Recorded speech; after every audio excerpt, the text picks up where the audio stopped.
Dirtbags, what up? Or should I say good morning? Welcome back to Fantasy Hell. We got another dozen minutes of degeneracy. I'm your host, Justin, the commissioner, babysitter. Let's strap in, light a candle, get the massage oil ready, because we got more chaos, more heartbreak, more delusion. Let's get into it. Week 8 is done. We're about halfway through the season now, and the league is completely wide open. We've got parity, pain, and pancake PTSD is starting to set in. Half the league is 6-8 or worse. The other half is hanging on by a thread. Nobody's safe. This league has been a complete emotional roller coaster. Mikey's on the couch, Tommy's talking to himself in the group chat, and Smitty's got Stockholm Syndrome from Christian McCaffrey. Speaking of Tommy, my guy, the group chat's not your diary, brother. You're in there writing incoherent notes like you're trying to decode the Zodiac Killer.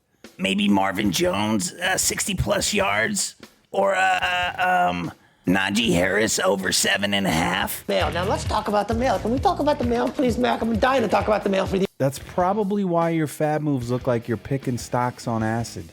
All right, let's start with the Dirty Dozen parlay. This one was our most confident yet. And what happened? 5 out of 12. Our worst one. Oh no! We suck again! We were talking like we cracked the Vegas algorithm. And instead, Vegas cracked us. I didn't even bother to see who hit on what and who didn't hit. I know I didn't hit. Niners, you suck. But collectively, we hit rock bottom. I think this week we should all put our picks in, whatever we like. And then Smitty should put the opposite picks in. If I take the 49ers money line, take whoever they're playing money line. If Mikey takes Cam Skattebo over... Oh, my bad, Mikey. I'm sorry for your loss. Speaking of pain, because it's spreading faster than a Tommy paragraph in the group chat, Cam Skattebo, dead. Rest now, brother. We have the watch. And I'll see you in Valhalla. And guess who caught the karma? Mikey. You laughed at Josh losing Malik Neighbors, and now the universe sent you a pipe bomb. The funniest part? Josh picked up Tyrone Tracy about 10 minutes before kickoff. It's me, Austin! It was me all along! Karma's undefeated. Mikey's cooked. The king of the 80-point win.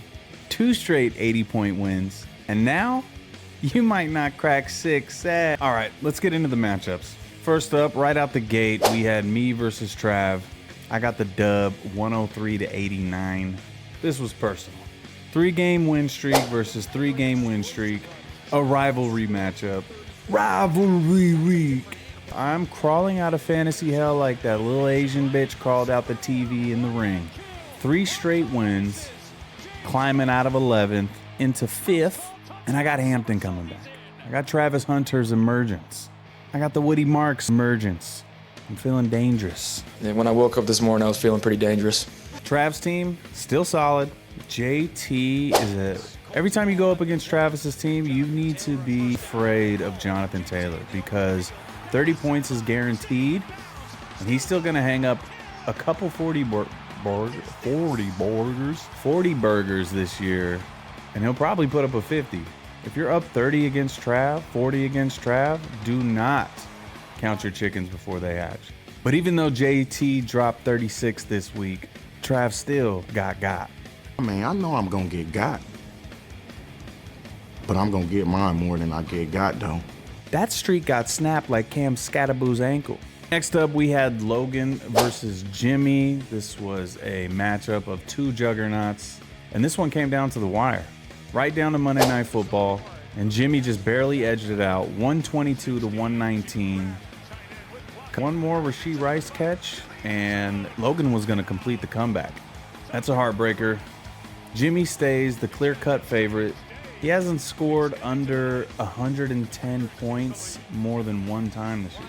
Every week is steady, 110 plus. And this has been with no Lamar Jackson, no Garrett Wilson, no Trey Benson. PSA, do not trade with Jimmy. Do not feed the monster. He already has the best team. The last thing he needs is to acquire CeeDee Lamb or Puka Nacua or Justin Jefferson. Treat him like a leper. Stay the fuck away from his team. Logan, though, 4 straight losses after starting 4-0. But you keep beating the median, scoring a lot of points, and you got help on the way. Pearsall, Bucky, Lamar's coming back, so that's going to unlock the ceiling of Derrick Henry. You'll be all right, bruh. Next up, we had Mikey versus Shawnee B. Shawnee B won 125-95. Game win streak comes to an end. Drake London was a late addition to the injury report. He missed the game. Egbuka disappeared. Jordan Mason, 1 point. I'm so glad I didn't make that trade. That's the lucky rabbit's foot up my ass, because I was going to take it. We negotiated right down to the wire, 9:53 a.m. I was sweating, and I didn't do it. Go fuck yourself, Cycle. Meanwhile, Shawnee B's team said, hey, we're done being in poverty. Saquon has arrived, 31 points. Breece Hall, welcome back, brother. 31 points. Cooking. Just 3 weeks ago, I was saying Shawnee B was going to come in last place. Now he's storming the playoff gates like John Wick coming for revenge. But now, yeah, I'm thinking I'm back. All right, next we had Josh versus Mikey. What a barn burner. 81-82. Mikey barely squeaks that out with a last-minute Xavier-worthy catch. This is the Comedy Bowl. Oh, Mikey won. That's Skattebo injury. And Josh picking up Tyrone Tracy. Literally stole Skattebo's backup and Mikey's will to live. Hey, Slim, I drank a fifth of vodka. You want me to drive? Back to 7-9. Back to the couch. Josh's team, not pretty, but he's still alive. As much as the Malik Neighbors trade hurts, having Kendre Miller die, having Tyreek Hill die, and now having Cam Skattebo die when you picked up Tyrone Tracy, his luck seems to be turning around. I don't think his ceiling is too high, but Josh is going to be in every game, and he's going to upset a lot of teams. If he sneaks into the playoffs, it'll be like Eli Manning 2007. Next, we had Smitty Burt versus Jason. Jason won 104-94. I mean, only losing by 10. CMC put up 8 points. I don't think anyone saw that coming. Smitty Bo, if you get your usual 25 from CMC that you get every week, you get the dub here. So I wouldn't hang your head too low. Started 3-1 and you lost 4 straight, but you got Amon-Ra coming back. You're about halfway in the pool. Jason, though? Okay, elite consistency. He hasn't scored below 91 all season. He's averaging 109 points a game. And you wouldn't even know it. He's like the San Antonio Spurs of fantasy football. Boring, disciplined, but dangerous. All right, lastly, we had Tommy versus Rome. What up, Rome? Rome won 96-82. Rome just keeps finding a way. He had major bye weeks this week with Kyron and David Montgomery out. And he also didn't get much from CeeDee Lamb, but the old geezers showed up for him. Kareem Hunt, Travis Kelce, they low-key went off, and it was enough to get the dub. Tommy, My dude. you lost 4 straight. You broke 100 points once all season. You're in last place, and I know you feel that IHOP pressure creeping in. 24 hours. 1 pancake shaves an hour. Don't think we forgot. Hello, darkness, my old Oh, I'll give you a riddle, all right. If LeGarrette Blount fumbles a pancake on 2nd down and the butter lands jelly side up, do you call a timeout? Or just massage the shoulder that's questionable but probable? Shut up. Now that we know who's in last place, let's talk standings. Jimmy is still the king at 13-3. Jason's right behind him at 11-5. We got Sebo and Logan at 9-7, still hanging on. We got me 8-8 and rising. Trav's 8-8. In the middle is tight. Shawnee B, Rome, Mikey, they're all 7-9. And then we got the basement boys. We got Smitty, Josh, 6-10. Tommy, 5-11. As it should be. It's tight. Every win matters. People are going to try to have to start avoiding these bye weeks because it's getting close. We're halfway through the season. Let's play fantasy football. And now, the part of the show that keeps me alive. It's a live waiver wire show. Josh already grabbed Tyrone Tracy early. So that just leaves guys like Dylan Sampson, Tank Bigsby, maybe JJ McCarthy, Darius Slayton. Let's see who put in for who. You never know. A lot of people let these guys slide. It's dumb, but whatever. I put in a move for Dylan Sampson to bring him back to the squad. I drafted him. He belongs to me. But we'll see what happens. I have $0. Let's check it out. Of course, Tommy gets him. Woo! Hey, $7 was enough. Tommy gets Dylan Sampson. There was 4 other bids here. Bruh, no one picked up these guys? Oh my goodness. I'm definitely not going to get them now. I'm erasing that. This league is crazy.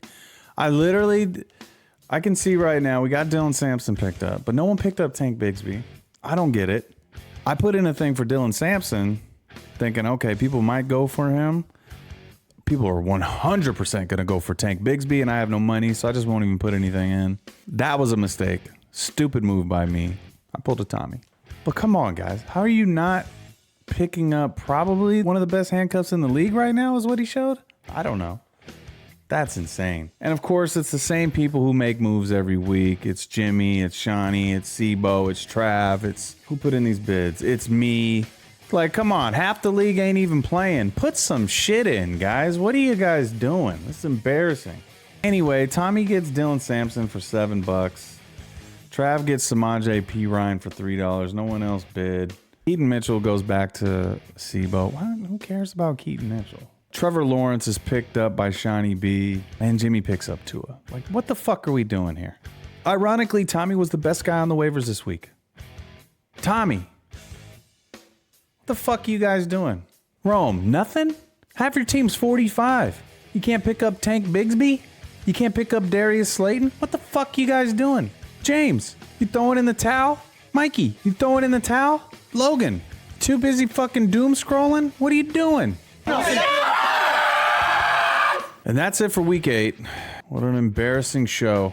I hate all of you. But whatever. The playoff race is on. Everyone's alive. Everyone's miserable. And I guess that's how it should be. Drop your worst take in the comments. Mash the like button if you're tired of losing by less than 3 points. And I'll see you next week, live from Fantasy Hell. Peace out, dirtbags.